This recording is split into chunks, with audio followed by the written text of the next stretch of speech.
Welcome to part 6 and last of this tutorial about Agisoft Metashape. Now very short, I would like to compare the two digital terrain model and try to judge which one is better for our purpose. We have the digital terrain model done with the drone, and we have the digital terrain model of FabDem free available in internet.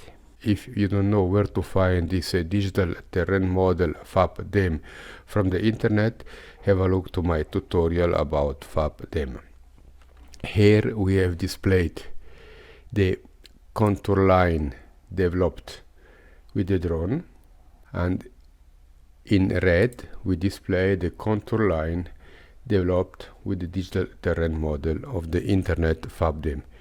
You can see more or less the terrain is similar, but there is a big difference in absolute elevation. We can see the lowest point of the site defined by the drone is of 640 meters, while the highest point is 646 meters. So we have 6 meter difference in elevation.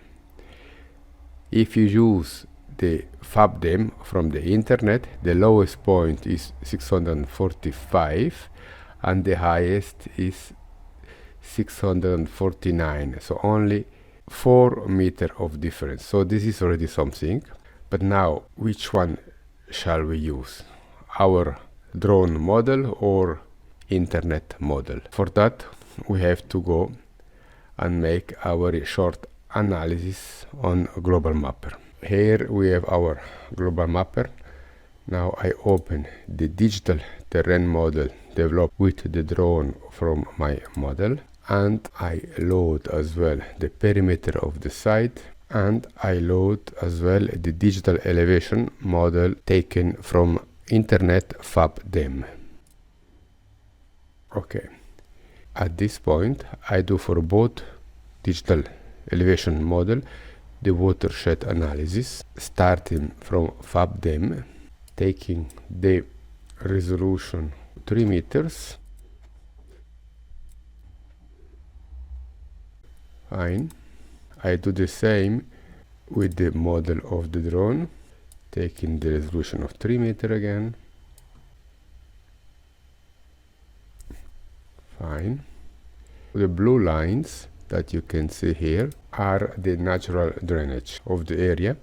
I export those drainage. First I export the drainage of the drone, and now I export the drain of the FabDem.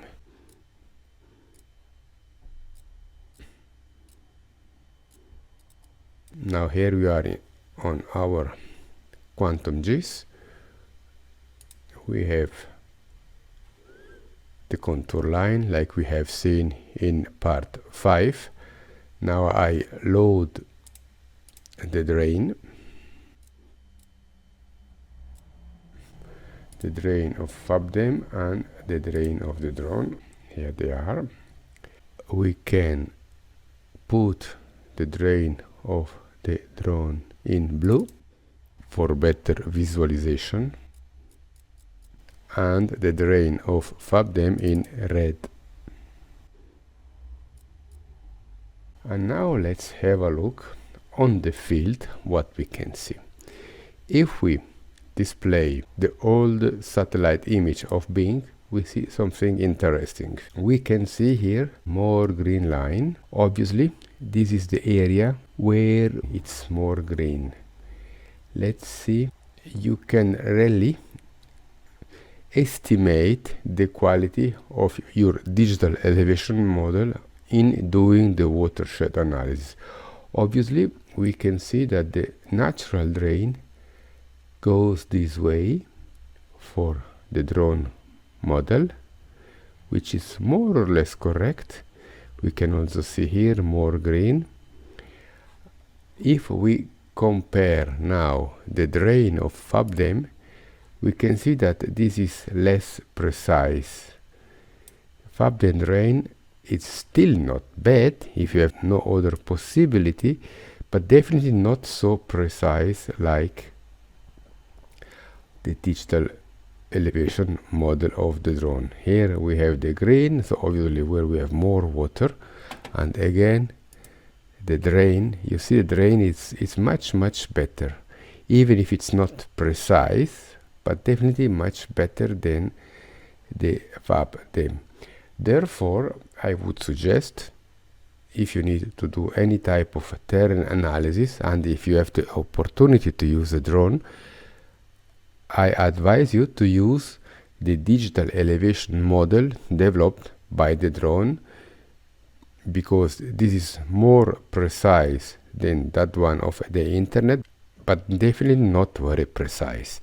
If you need a more precise digital elevation model, you need to go with high precision GPS or with a total station.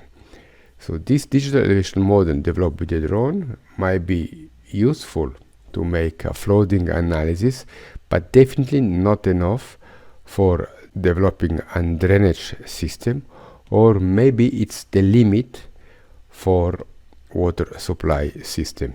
If you want to improve the precision of your digital elevation model with the drone, you need to have precise ground control point, which we don't have, and in my experience usually we don't have it on the field.